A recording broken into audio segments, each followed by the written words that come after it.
Hey, I'm Will with Cardboard Minute. We're going to be looking at children's games today.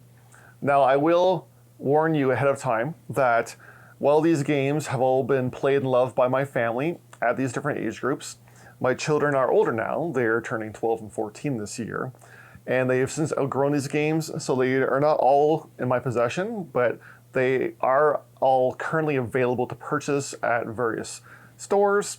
I made sure that I only picked games that you can actually go out and find for your own family. Also, beware of things like choking hazards and stuff. Every child is different and has different tendencies, and you want to make sure that the games are safe for your children. Now, prefacing that, there is different certifications for different countries and regulations on what games are safe for different age groups. And because of this, many board game publishers will just put a 12 and up or a 14 and up on the box because they don't want to spend the extra money and the effort to meeting the standards required to certify the game for children. And it can be sometimes quite difficult and quite expensive, involving hiring third-party companies to handle focus groups and testing facilities and stuff where in order to get your toy or your game certified, it has to go through a rigorous process. And while this is both great for making sure that things are safe for your children, it does unfortunately block a lot of excellent board games from gamers. So you can take these with an air of caution and do make sure that these games are right for your family and make wise decisions. So first, we're going to be looking at my favorite, or my family's top 10 games for the 3 to 6 age group, so 3 years to 6 years. And then later videos, we'll be looking at 7 to 10, and then 11 plus. So these are all games, like I said, the games that my family loved and has played consistently and are still available for purchase if you can find them. And while obviously your children may not be competitive at some of these games, they all bring interesting things to the table that will delight and hopefully engage your children in fun ways and give them fun things to do. So first, I'm going to show you Suspend here. This is by Melissa and Doug Games. Very simple. You roll dice, you take the color piece, you hang it on the statue and hope things don't all fall over. Anything that falls off, you collect. Whoever has the most, the least amount of pieces collected wins. Very simple.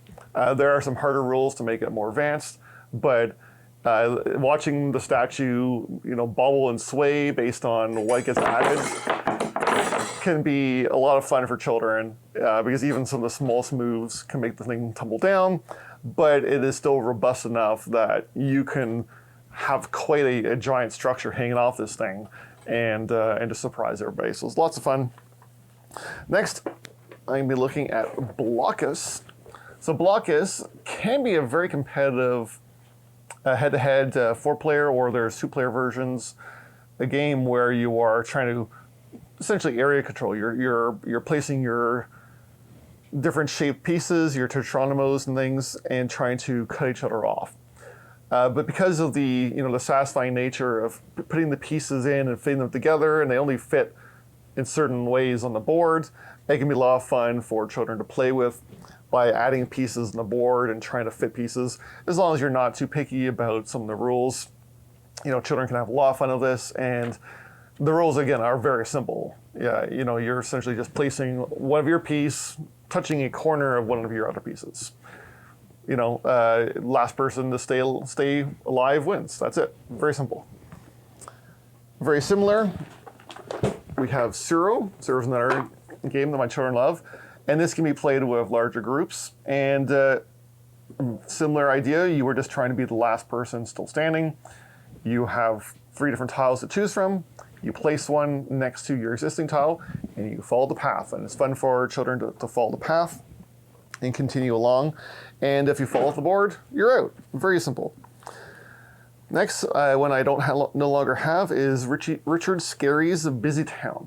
So this is based on the Busytown book, and it is a very simple almost roll and move style game, but there is a little bit of teamwork behind it, as well as everyone will have to find objects hidden in a 6-foot long board that you would probably have to set up on the floor because of the size of it.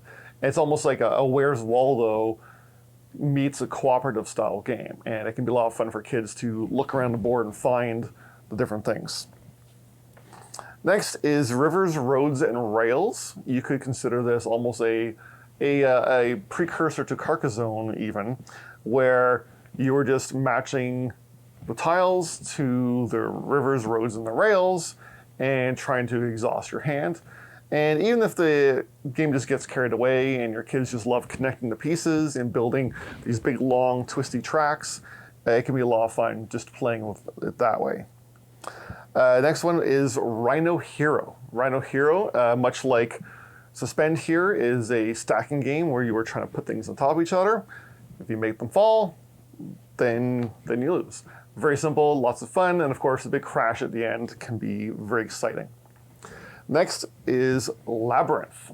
Labyrinth is also another satisfying game for kids where you take a piece and slide it in. Now this can be frustrating for some children, but exciting for others, in the sense that they may not necessarily know which way they're trying to slide their piece in. So as long as everyone who's playing is at the same level, or you go easy on your children, they can have fun sliding the pieces in and following the path to try to reach different objectives. A very simple, almost puzzle-like game. Then we have Spot It, or Dobble, which it's known by in certain countries, where everybody's holding a card, and you flip over a card, and if one of the many shapes on your card matches one of the many shapes on the card that was flipped over, then you'll spot it or dobble, and you slap and grab the card. So this is a great way for children to learn recognition and association and try to find the shape that matches or the item that matches. There's all sorts of varieties of this game and all kinds of different themes. A friend of mine had a hockey themed game, which was all hockey logos, or you can get camping themed versions or all sorts of things. It is a very simple one, and it's a good small travel size game that comes in a tin. Great for playing at the cottage or someplace like that. Next, we have Sticky Chameleons. Now, Sticky Chameleons has been recently remade as Sticky Cthulhu, but Sticky Chameleons is still available, and I would, in fact, recommend this version instead, just because it keeps the rules simple, and it's a little more recognizable. So when you need to get a caterpillar, it's pretty easy to tell which one's a caterpillar. Now, this game comes with those sticky hand type things. If you remember as a child, having one of those sticky hands that you can slap and it'll stick to the window. Comes with a whole bunch of these to play with, and everybody gets one. You can see these big long things here, and you're going to spread out a bunch of these bug tiles all around the table and roll a die, two die. One that's going to tell you which shape or which bug you're trying to collect, and the other one's going to tell you which color. And the first player to slap that bug on the table and bring it back gets a point. So it's very simple, it's lots of fun. Kids love slapping things.